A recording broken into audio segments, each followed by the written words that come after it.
হ্যাঁ, এটা রাজবাড়ি এসছি ঘুরতে। হ্যাঁ, রাজবাড়ি ঘুরতে আসছো? হ্যাঁ, রাজবাড়ি এসছি। হ্যাঁ, আপনি কোথা থেকে আসছেন কাকা? আমি তো এই জলপাইগুড়ি থেকে আসি। ও, জলপাইগুড়ি। এই যে আমাদের পাশে গুড়িতে বাড়ি। পাশেগুড়িতে? হ্যাঁ। এত সুন্দর জায়গা, এখানে আরো কয়েকজনকে আসতে বলো। হ্যাঁ, এই যে বন্ধু আসছে একটা। হ্যাঁ, হ্যাঁ, হ্যাঁ। পিছনে চলে গেল। রাজবাড়ির দিঘিটা একটু দেখাও। এই যে রাজবাড়ি। যাও, ওদিকে যাও। এদিকে আসো। এত সুন্দর মনোরম পরিবেশ এখানে। এই যে রাজবাড়ি পুকুরটা ঘুরতে আসছি। হ্যাঁ, হ্যাঁ, রাজবাড়ি পুকুরটা এত দেখি। সুন্দর, হুম, হুম, হুম। সেই সুন্দর দেখতে। দারুণ, দারুণ, তাই আজকে দারুণ। ঘুরতে আসলাম। তোমাদের বাড়ি এখানেই? হ্যাঁ, এই যে পাশে গলিতে বাড়ি।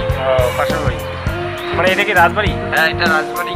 রাজবাড়ি আসতে গেলে আমাকে একটু অ্যাড্রেসটা বলো, কোথা থেকে কোথায় অ্যাড্রেসটা? আসবে? পাহাড়পুর মোড় থেকে? পাহাড়পুর মোড় থেকে ছিল রাজবাড়িতে আসবা।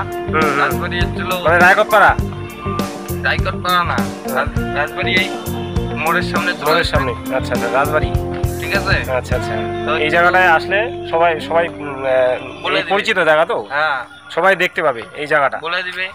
আচ্ছা, আচ্ছা, এত সুন্দর জায়গা কোনো হানি নাই এখানে উত্তরবঙ্গে। না, এরকম জায়গা এরকম কোথাও নাই। দিঘি পুকুর কোনো জায়গায় আছে বলো তো? না, এত এরকম সুন্দর জায়গা কোথাও নাই। না, কোনোখানে নাই। আর একটা চিত্র দেখাও, আরেকটু ওদিকে। এই যে এদিকে আসুন।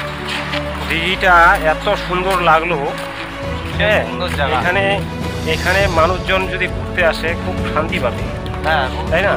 এই শান্তি পাওয়ার জন্য সবাইকে আবেদন করবো যে সবাই আসো, ঘুরে যাও। শান্তি আছে বহু। হ্যাঁ, হ্যাঁ। এই জায়গায় বহুত আছে, ভালো লাগতেছে। আচ্ছা, তোমার নাম কি দাদা? আমার নাম অভিজিৎ রায়। অভিজিৎ রায়। এখানে রাজবাড়িতেই বাড়ি? হ্যাঁ। বাহ, দারুণ ভালো লাগলো তোমার সঙ্গে কথা বলে। Thank you.